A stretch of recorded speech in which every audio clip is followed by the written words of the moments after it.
Bom, pessoal, vamos dar início à nossa disciplina de reprodução animal e inseminação artificial. Eu imagino que a maioria de vocês já me conhece. Eu sou a professora Letícia Ferrari Crocamo, a minha área de atuação é reprodução animal e por isso eu vou acompanhar vocês ao longo dessa disciplina. Eu espero que vocês gostem do formato com o qual eu gravei essas aulas. Bom, então nós iniciaremos revisando a anatomia do sistema reprodutor, tanto no macho quanto na fêmea. Vocês vão me questionar, mas por que se eu já vi isso na disciplina de anatomia? Bom, vocês viram isso no início do curso e é importante que o conhecimento esteja bem consolidado, o conhecimento de anatomia e também de gametogênese esteja bem consolidado para que depois nós possamos conversar a respeito de fisiologia. Então, nesta aula de hoje, revisaremos anatomia. Na segunda aula, revisaremos aspectos da gametogênese, fecundação e desenvolvimento embrionário, para posteriormente entrarmos então no aspecto da fisiologia e endocrinologia da reprodução.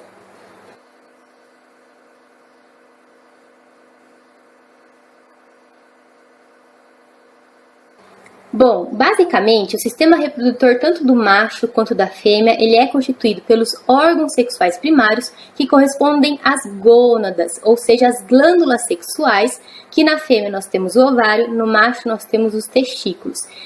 As gônadas, elas apresentam tanto uma função endócrina quanto uma função exócrina. Como função exócrina, corresponde na realidade à produção dos gametas, espermatozoide no macho, o óvulo na fêmea e como função endócrina nós temos a produção de hormônio. Além dos órgãos sexuais primários, o sistema reprodutor também será constituído pelas estruturas genitais internas e condutoras, que nas fêmeas nós temos oviduto, útero, cérvix, vestíbulo e vagina, e no macho nós temos inúmeros ductos, túbulos, tubos e também a uretra peniana. Além disso, o sistema reprodutor é constituído também pelas estruturas genitais externas. Na fêmea, nós visualizamos externamente a vulva, enquanto que no macho nós visualizamos externamente o pênis, que quando o macho não está em excitação, o pênis encontra-se protegido pelo prepúcio. E temos, por último, e de maneira adicional, a estrutura copulatória, que no caso da fêmea corresponde ao vestíbulo da vagina, e no macho corresponde ao pênis. Então, ao longo dessa nossa disciplina, eu vou conversar em mais detalhes com vocês a respeito de cada uma dessas estruturas, tanto no macho quanto na fêmea, lembrando que o nosso enfoque serão os mamíferos domésticos.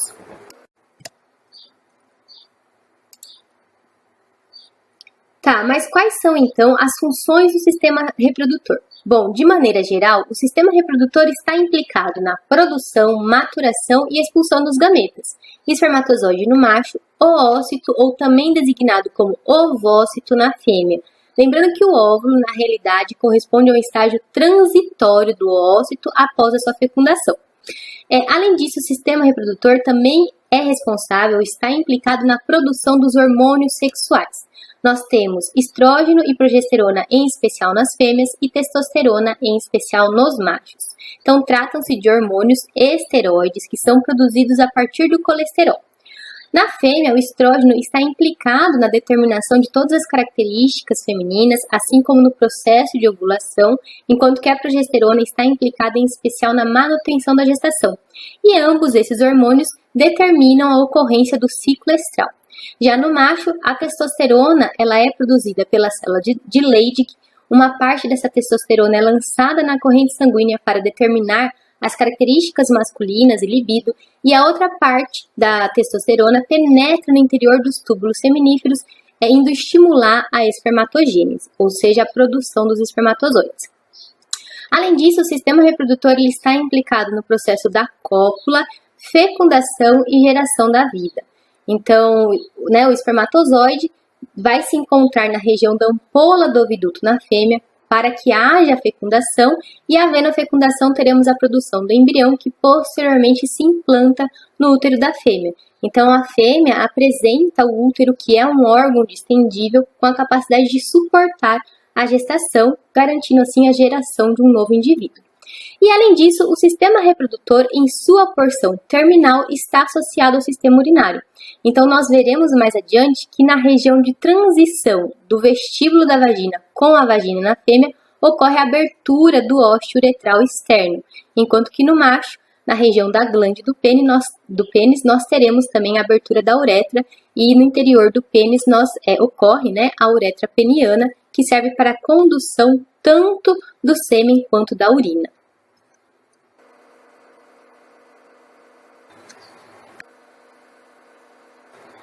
Bom, então vamos iniciar falando a respeito da anatomia do sistema reprodutor na fêmea.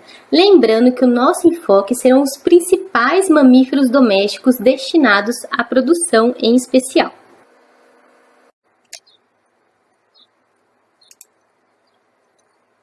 Então aqui nós temos uma imagem ilustrativa do sistema reprodutor na fêmea e eu pergunto para vocês, quais são as estruturas então que constituem o sistema reprodutor da fêmea? Então, nós podemos visualizar aqui a presença de 2 ovários, que correspondem às gônadas, as glândulas sexuais, responsáveis então pela produção dos oócitos e também pela produção de estrógeno e progesterona.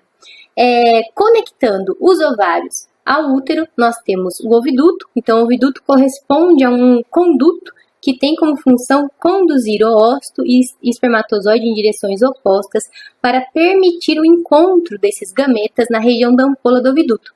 Posteriormente, ocorre o útero, que ele é composto por 2 cornos, como vocês podem observar, e o corpo uterino. Em seguida, temos a cérvix, que corresponde à porta de acesso da vagina em direção ao útero e vice-versa. O útero, por sua vez, é um órgão distendível implicado na manutenção do desenvolvimento embrionário e fetal, e após a cérvix ocorre o vestíbulo da vagina e posteriormente a vagina. Observem que entre o vestíbulo da vagina e a vagina ocorre uma prega e abaixo dessa prega de mucosa existe a abertura do orifício da uretra. Tá? Externamente ainda ocorre a vulva e em sua comissura ventral ocorre o clítoris, que corresponde a um órgão homólogo à glande no macho. Tá? Aí eu pergunto para vocês, e de qual espécie seria esse sistema reprodutor? Seria de uma égua, né? Como que eu sei disso? Dada a disposição, a anatomia do útero, em especial dos cornos uterinos, que na égua tendem a ser mais retilíneos.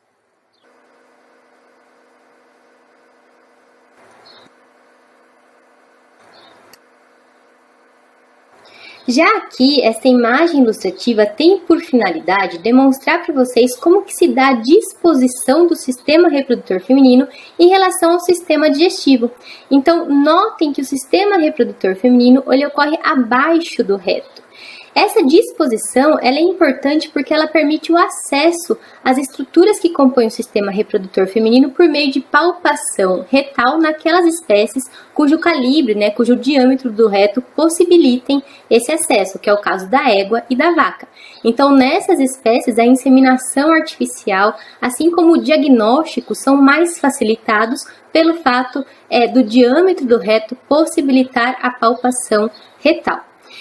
Aí eu também pergunto para vocês, e de qual espécie seria esse sistema reprodutivo que encontra-se ilustrado nesta imagem?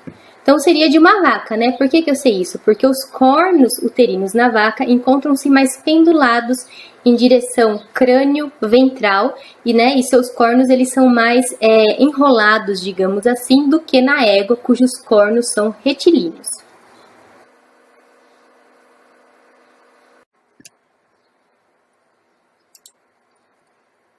Então, vamos começar conversando a respeito da genitália externa, ou seja, a vulva.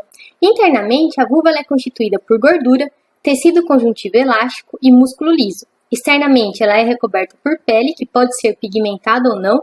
No caso, a pigmentação ela é conferida pelos melanócitos que ocorrem na região da derme. Além disso, externamente na vulva podem ocorrer pelos, em especial na região da comissura ventral. Na vulva ainda se abrem ductos de glândulas sebáceas e também trata-se de uma estrutura bem inervada. Então, anatomicamente, a vulva localiza-se abaixo do ânus e ela apresenta uma comissura dorsal que tende a ser mais arredondada e uma comissura ventral que tende a ser mais pontiaguda, com exceção das éguas em que essa comissura ventral ela é mais arredondada também. E é nessa comissura ventral que ocorre o clítoris, que corresponde ao órgão homólogo à glande no pênis do macho.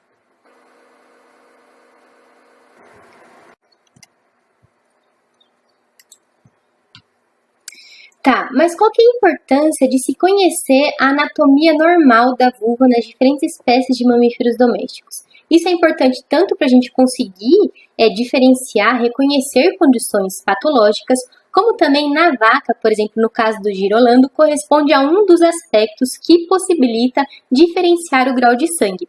Então, observem essa imagem ilustrativa. À esquerda, nós temos a vulva de uma vaca holandesa. Então, a vulva dela é menor em tamanho, volume e também é menos enrugada, apresenta menos estrias do que a vulva da vaca gir, que se encontra na imagem no canto lateral direito do slide, que trata-se de uma vulva maior em volume e tamanho, que também apresenta uma rugosidade maior, digamos assim.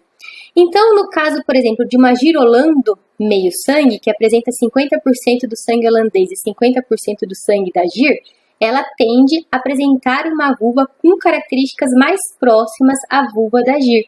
Enquanto que numa girolando 3/4, que apresenta 75% do sangue holandês, ele tende a apresentar uma vulva mais similar à vulva da vaca holandesa. Já no caso de uma girolanda 5/8, que apresenta então 62,5% do sangue holandês, ela tende a apresentar uma vulva com características intermediárias entre a vaca holandesa e a vaca gir.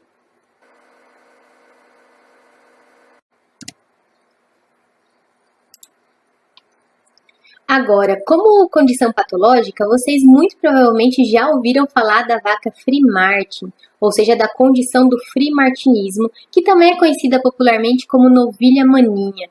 Então, morfologicamente, qual que é a característica dessa vaca? Então, ela apresenta uma vulva pequena, pouco desenvolvida, com pelos mais longos e também apresenta hipertrofia do pode, apresentar na realidade hipertrofia do clítoris, como vocês podem observar nestas imagens ilustrativas. Além disso, internamente, ela pode apresentar também uma hipoplasia do ovário ou até mesmo resquício do testículo. E tratam-se, portanto, de fêmeas inférteis, estéreis. E como se dá a formação dessa novilha maninha? Então, durante uma gestação gemelar, uma gestação de fetos bivitelinos de sexos distintos, mais ou menos por volta do 40º dia da gestação, ocorre a anastomose dos vasos sanguíneos da placenta de ambos os sexos, havendo então troca de fluido, de sangue e, consequentemente, de hormônios entre o feto macho e o feto fêmea. Então, no início da gestação, o feto macho começa já a produzir testosterona e essa troca de hormônios faz com que o feto fêmea apresente alterações no desenvolvimento do seu sistema reprodutor feminino, se tornando, portanto, após o nascimento, uma vaca Free-Martin e, portanto, infértil.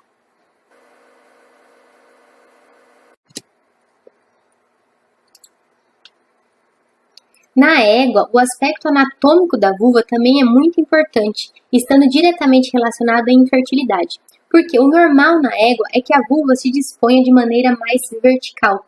Porém, em éguas velhas que apresentam frouxidão de ligamentos, éguas magras que perdem a deposição do tecido adiposo ao redor da vulva, assim como éguas que passaram por traumatismo durante o parto, elas tendem a apresentar uma inclinação da vulva, ou seja, a vulva tende a se dispor de maneira horizontal, favorecendo quadros que nós conhecemos como pneumovagina e urovagina. A pneumovagina corresponde à vulva posicionada dessa maneira mais horizontal, que facilita a entrada de ar, debris e inclusive fezes para o interior da vagina, enquanto que a urovagina corresponde ao acúmulo de urina no interior da vagina, uma vez que quando a vulva se encontra disposta mais horizontalmente, a égua não consegue expelir toda a vagina, ocorrendo um refluxo, um retorno da urina para a vagina e, consequentemente, também para o interior do útero.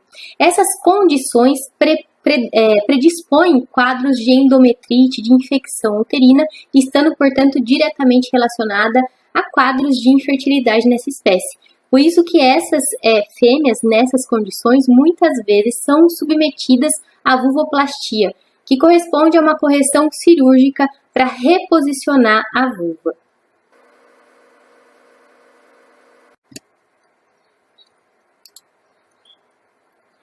O aspecto da vulva também nos permite determinar visualmente em que fase do ciclo estral a fêmea se encontra.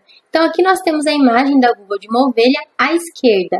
É de uma ovelha que encontra-se no cio, uma vez que a sua vulva está hiperêmica e edemaciada, ou seja, avermelhada e inchada, enquanto que à direita temos uma fêmea que encontra-se provavelmente no diéstro, ou seja, não está no momento do cio, uma vez que vocês conseguem observar que o volume da sua vulva é menor e ela não está tão avermelhada quanto de uma fêmea no cio.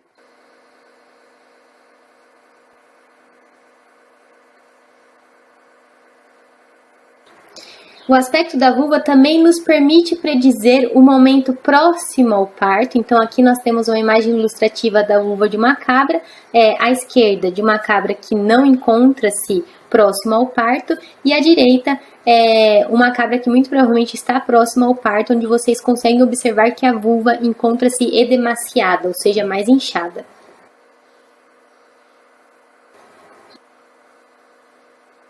A mesma situação de vulva edemaciada e hiperêmica também é observada em outras espécies, tanto no cio quanto na proximidade ao parto. Então, assim como ocorre na porca, como vocês podem observar nessas imagens ilustrativas, e também na cadela e na gata, entre outras espécies.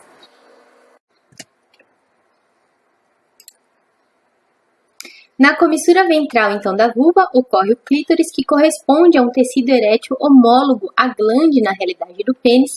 Corresponde, então, a um tecido que é extremamente nervado, ou seja, no qual ocorrem inúmeras terminações nervosas sensitivas. Na vaca, o clítoris ele é pequeno e oculto pela mucosa, como vocês podem observar nesta imagem à esquerda, enquanto que na égua ele é bem desenvolvido, como vocês podem visualizar na imagem à direita.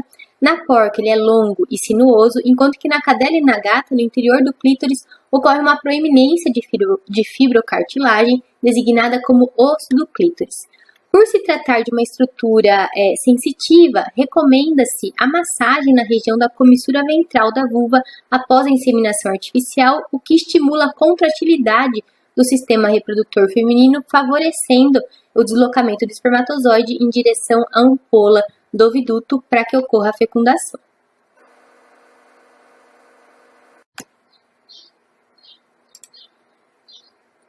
Agora, internamente, se estendendo da vulva em direção ao ósseo uretral externo, temos uma região que é designada como vestíbulo da vagina, indicada em amarelo na imagem à direita, enquanto que a região que se estende do ósseo uretral externo até a cérvix corresponde à vagina, indicada em azul na imagem à esquerda. Então, em ambas as regiões, ocorre a abertura de ductos de inúmeras glândulas implicadas na secreção de muco, muco este cuja característica vai variar de acordo com a predominância hormonal e, consequentemente, de acordo com a fase do ciclo estral. Na vagina, em específico, no fundo da vagina, também vai ocorrer a descamação epitelial, de acordo com a fase do ciclo estral, e, mais especificamente, na região do vestíbulo da vagina, também ocorre a abertura de ductos de determinadas glândulas implicadas na secreção de feromônio. Então, tanto a vagina quanto o vestíbulo da vagina correspondem a um órgão copulatório, onde ocorre o encaixe do pênis no momento da cópula, e também correspondem ao canal do parto. Vale ressaltar ainda que, recobrindo, protegendo o ósseo uretral externo, ocorre uma prega de mucosa. Então, é muito importante que, durante o processo da inseminação artificial, a pipeta de inseminação ou aplicador, ele seja introduzido no interior da vagina, formando um ângulo de 45 graus com relação ao assoalho da vagina, ou seja, direcionado dorsalmente, justamente para impedir que esse aplicador ele seja introduzido no interior da uretra, tá?